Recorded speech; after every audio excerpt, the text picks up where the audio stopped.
लोकांसाठी, लोकक्रांतीसाठी जनहित प्रवर्तक बनलेले निर्भीड, निपक्षपाती web portal, YouTube channel city line news like करा, कमेंट करा, सबस्क्राईब करा, बेल आयकॉनवर दाबून शेअर करायला विसरू नका.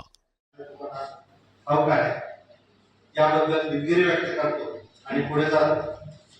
जगाला लाजवावं असं संविधान ज्याने या देशामध्ये आणलं ते विश्वरत्न डॉक्टर बाबासाहेब आंबेडकर यांचे संबंध भारत देशावर खूप मोठे उपकार आहेत, यात कुठल्याही प्रकारची शंका नाही. मोरे साहेबांनी सांगितलं 600 पेक्षा अधिक संस्थानिकांना एकत्र करावं ही खूप मोठी गोष्ट होती आणि ही ताकद केवळ लोकशाहीमध्ये. आणि म्हणून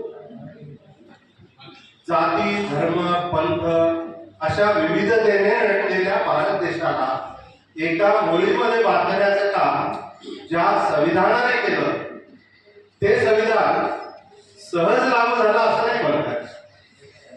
गुजरात मधला जुनागड नावाचा जो प्रदेश आहे, जो पाकिस्तान बॉर्डरला एकदम जवळ आहे, आता सिंदूर नावाची जी काही मोहीम आपल्या देशाने राबवली, ती मोहीम ज्या भागातून झाली त्या प्रदेशाला 3 महिने उशिराने स्वातंत्र्य मिळालं. त्याचं कारण असं आहे की तिथले संस्थानिक भारतामध्ये यायला आणि त्यांना मनवायला खूप मोठी ताकद खर्ची घालून आहे.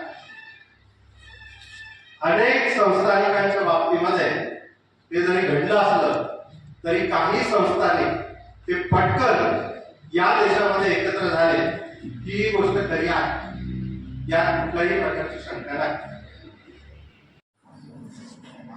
सर्वप्रथम सर्वांना मानाचा जय Bhim and good afternoon to everyone. Our honorable and esteemed guest and my very respected Patil sir, my very respected other faculty, teachers and staff and all my dear law students. First of all मी आज इथे खूप जास्त excited होते आणि खूप खुश आहे की पहिल्या जी माझी LLBची पहिली बॅच आहे, फर्स्ट इयर फर्स्ट सेमिस्टरची first batch. So I am very happy to see everybody. त्यांचं जे एनर्जी लेवल होता, जे ॲक्टिव्ह पार्टिसिपेशन होतं, फर्स्ट ऑफ ऑल त्यांच्यासाठी स्टुडंट,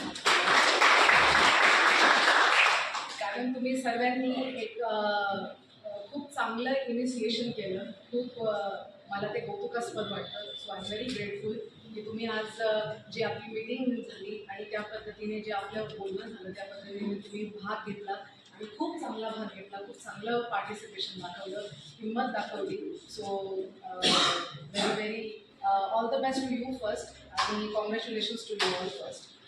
आज 26 नोव्हेंबर हा भारतीय संविधान स्वीकारण्याचा दिवस आहे आणि एक असं डॉक्युमेंट आहे हे की ज्याला आपल्या राष्ट्राचे शिल्पकार आपण म्हणतो, constitution maker doctor Babasaheb Ambedkar यांच्या नेतृत्वाखाली हे तयार केले गेलेले आहे.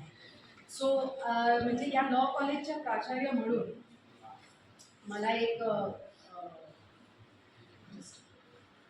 लॉ कॉलेजचे प्राचार्य म्हणून मला महत्त्वाचं असं सांगावं वाटतं की या बाबासाहेबांच्या वारसावर आणि आपल्या कानूनी आणि सामाजिक रचनेवर यांच्या अविस्मरणीय प्रभावावर विचार करण्याचा हा मान मी इच्छिते. Mainly I want to convey today our constitution, our Indian constitution has 3 main pillars, and the main pillar, the first pillar is equality, second is fraternity, third is liberty, and fourth is justice. Equality is it means that समानता ज्याला आपण म्हणतो, fraternity brotherhood ज्याला आपण बंधुत्व असं म्हणतो, and liberty जे की फ्रीडम वी कॅन कन्वे, स्वातंत्र्य ज्याला आपण म्हणतो, अँड जस्टिस म्हणजेच न्याय.